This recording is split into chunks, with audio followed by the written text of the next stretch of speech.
से आदर्श मध्य विद्यालय तुलसियागंज गढ़वाल जिला के संगत से हूँ। आज मैं बाढ़ से बचाव हेतु कौशल विकास एवं प्रशिक्षण विषय पर अपने विचार प्रस्तुत करने चाहता हूँ।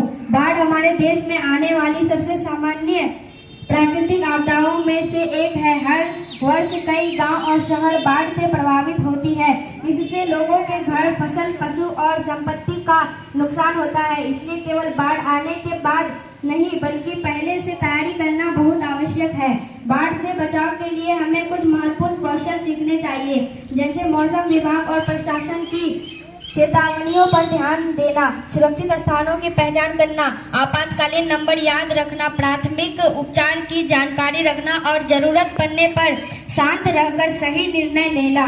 घर में एक आपदा किट भी तैयार रखनी चाहिए, जिसमें पीने का पानी, सूखा भोजन, टॉर्च, दवाइयाँ, मोबाइल चार्जर और आवश्यक दस्तावेज सुरक्षित रखे जा सके।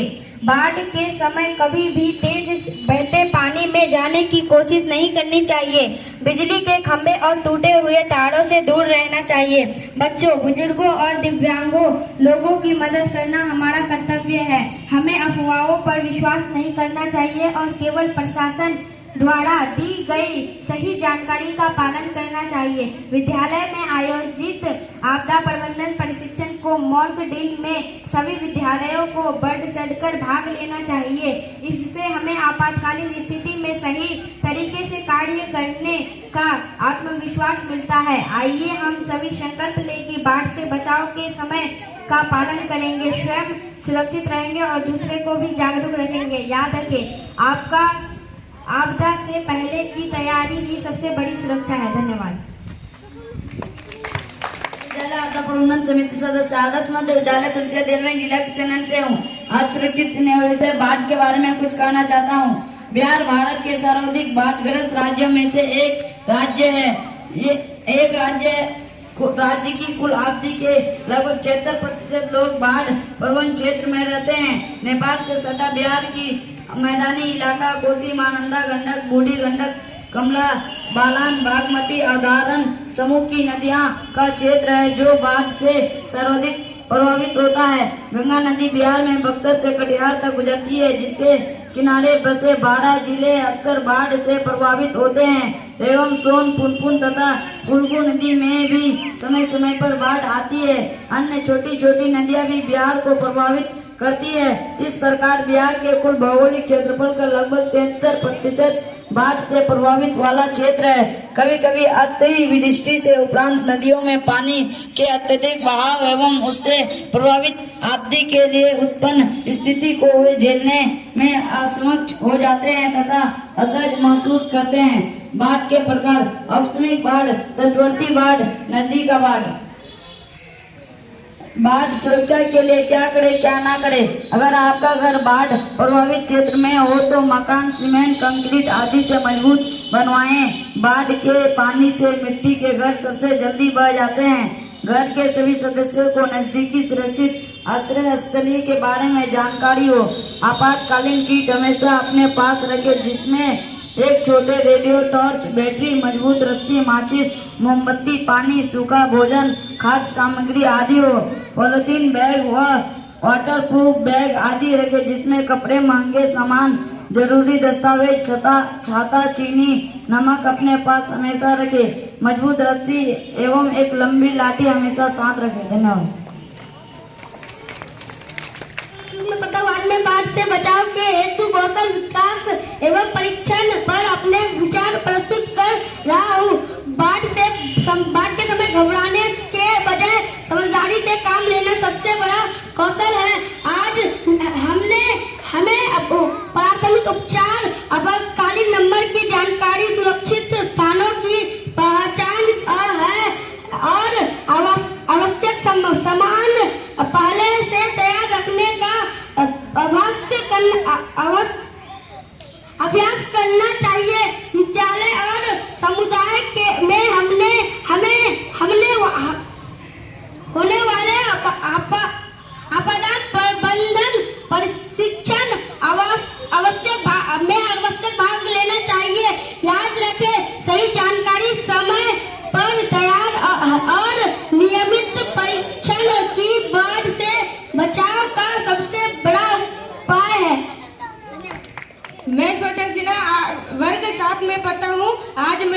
जमाव से परेशानियों एवं उनके निदान विषय पर अपने विचार प्रस्तुत करना चाहता हूँ। बरसात के मौसम में कई स्थानों पर पानी जमा हो जाता है, जिसे जल जमाव कहते हैं। जल जमाव के कारण लोगों को आने जाने में कठिनाई होती है, सड़कें खराब हो जाती है, दुर्घटनाओं की संभावना बढ़ जाती है और बच्चे विद्यालय में आने में परेशानी होती है।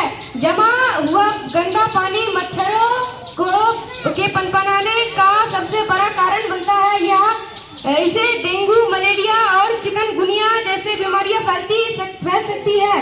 जल जमाव के आसपास गंदगी और बदबू की फैलती है, जिससे वातावरण अस्वच्छ हो जाता है। इस समस्या का समाधान हम सभी मिलकर कर सकते हैं। जब सबसे पहले नालियों को साफ रखना चाहिए ताकि पानी आसानी से निकल सके।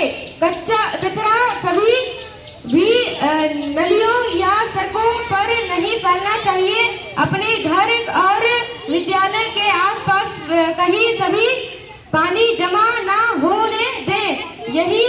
यही कहीं लंबे समय तक पानी जमा हो रहे तो इसकी सूचना स्थानीय प्रशासन या पंचायत को दें। प्रिय साथियों, स्वच्छता और जागरूकता की जल जमाव की समस्या का सबसे प्रभावी समाधान है।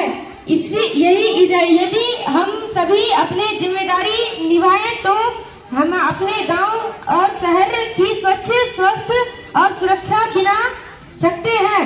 आइए हम संकल्प लें कि जमाव नहीं होने दें, स्वच्छता बनाए रखें और दूसरे को भी इसके लिए प्रेरित करें।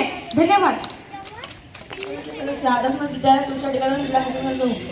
आज मैं बाढ़ से बचाव हेतु कौशल विकास एवं प्रशिक्षण विषय पर कुछ बातें कहना चाहता हूँ। बाढ़ एक प्राकृतिक आपदा है, लेकिन सही प्रशिक्षण और जानकारी से हम अपनी तथा दूसरों की जान बचा सकते हैं। हम सिखाना चाहिए कि बाढ़ आने पर ऊंचे स्थान पर कैसे जाए, सुरक्षित रास्ता कैसे चुने और प्रशासन के निर्देशों का पालन कैसे करें। बिना आवश्यकता बाढ़ से पानी में नहीं उतरना चाहिए। बच्चों, बुजुर्गों और दिव्यांगों लोगों की मदद करना भी हमारी जिम्मेदारी है। आइए हम सभी आपदा से बचे और का प्रशिक्षण ले और सुरक्षित समाज बनाए। मैं अपना योगदान देता हूँ। धन्यवाद। आपदा के प्रति हमारी जागरूकता ही हमारा बचाव है। कहा जाता है कि सामाजिक भागीदारी आपदा पर भारी। आपदा नहीं होगी भारी यदि हम कर ले पूर्व तैयारी। आदर्श विद्यालय के आदर्श बच्चों, जैसा कि आप सबको पता है कि आज शनिवार है और प्रत्येक शनिवार को हम लोग मुख्यमंत्री विद्यालय सुरक्षा कार्यक्रम के तहत सुरक्षित शनिवार का कार्यक्रम करते हैं। तो आज सुरक्षित शनिवार का विषय है बाढ़ से बचाव, कौशल विकास एवं प्रशिक्षण तथा अभ्यास और इसके साथ जल जमाव से परेशानियां और उसके निदान। तो सबसे पहले बाढ़। कोई भी आपदा की तीन स्थिति होती है। जैसे बाढ़ है तो बाढ़ आने के पूर्व, बाढ़ के समय और बाढ़ के बाद, ये तीन स्थिति है। तो हम क्या करें क्या ना करें। तो बाढ़ आने से पूर्व की तैयारी क्या करें। बाढ़ के पूर्व तैयारी में बहुत सारे किट बनाकर रखते हैं। जैसे पहले भी आप लोग को किट दिखाया गया था, जैसे आपदा किट, ये आपदा किट, परिवार सुरक्षा किट, कोरोना किट, प्राथमिक उपचार किट, यह प्राथमिक उपचार किट है, बनाकर रखेंगे। और ध्यान रखेंगे कि हम लोग जो शौचालय बनाते हैं ऊंची स्थान पर शौचालय बनाई जाए, तो इसका ध्यान रखेंगे। अब बाढ़ के दौरान हम क्या करें?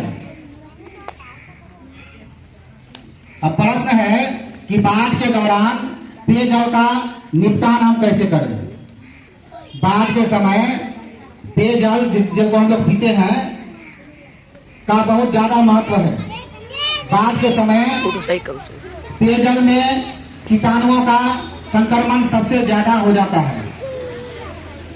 हमें पेयजल को ढककर रखना है, पानी को गर्म करके भी पीना है, या नहीं तो फिल्टर वाला पानी ही पीना है। बाढ़ के समय चापाकल का पानी स्वच्छ नहीं रह पाता है। चापाकल का पानी को स्वच्छ करने के लिए उसमें हेलोजन की गोली मार्केट में आसानी से उपलब्ध हो जाती है। तो हेलोजन की गोली दो तरह की मिलती है मार्केट में, एक 4 mg की गोली और दूसरा उससे बड़ी गोली। तो 4 mg की गोली कितना पानी में मिलाना है? 1 लीटर पानी में 1 गोली लगता है 4 mg का, और उससे जो बड़ी गोली आती है वो 1 बाल्टी पानी में मिला सकते हो। मतलब 10 से 15 लीटर जिसमें पानी रखा है उसमें वह बड़ी गोली मिला सकते हो। ध्यान रहे कि कांच या प्लास्टिक की बाल्टी में ही वह गोली को मिलाना है, धातु की बाल्टी में उस गोली को नहीं मिलाना है। धातु वाला बाल्टी में जो है रिएक्शन हो सकता है। ठीक है, उसके बाद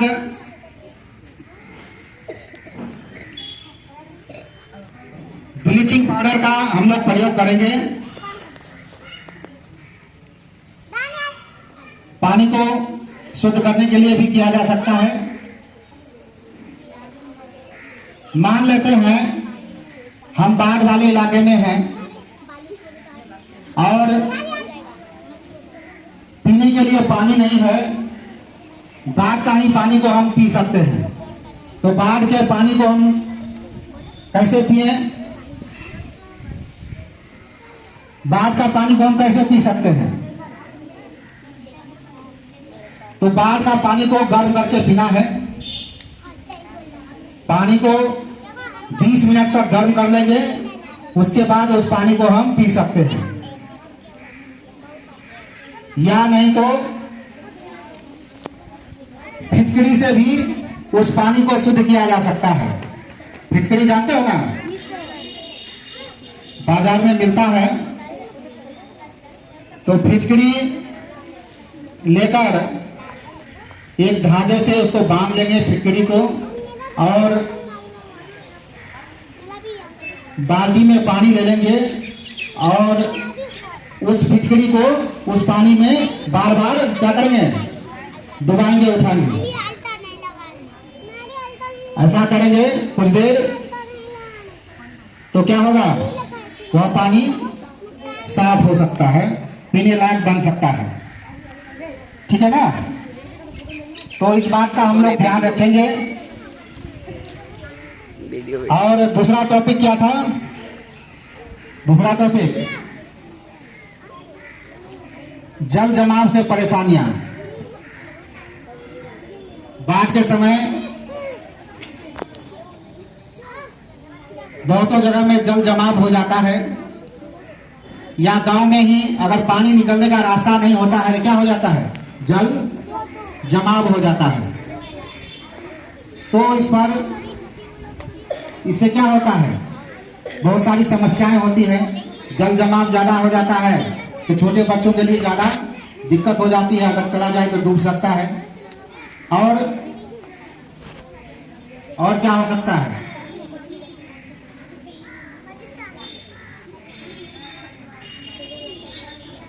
आसपास में गंदगी फैलेगा, बीमारियां फैलेगी। तो इसके निदान के लिए हमें क्या करना है? तो प्रयास करना है सब मिलकर, या आपदा से बचाव कार्य जो करते हैं उनसे सहायता लेनी है कि वह जल जो जमाव हो गया है उसकी निकासी का व्यवस्था किया जाए, पानी को निकाला जाए। तो ऐसी व्यवस्था करना होगा। तो हमको चाहिए कि अब बाढ़ का समय आने वाला है, जानते हैं कि अब बरसात का समय आ गया है। जानकारी पूरी रखनी है, इसलिए पहले आप लोग को बताया गया कि अगर उसका सामना करना पड़े तो हम बिल्कुल निडर रहें, सारी जानकारी हमारे पास हो, क्या करना है क्या नहीं करना है। जानकारी ही सबसे बड़ा बचाव है, ठीक है। तो सारी बात को अब हम लोग ध्यान में रखेंगे, बचाव की सारी बातें को अमल में लाएंगे। और यहाँ अपने तक नहीं रखना है, अपने गांव में अपने परिवार के बीच भी आपदा संबंधी जो भी बचाव की बातें बताई जाती है, जिसके लिए आपको प्रशिक्षित किया जाता है, इसको अपने तक नहीं रखना है, अपने परिवार में समाज में भी इसको बताना है, शेयर करना है। चलिए धन्यवाद।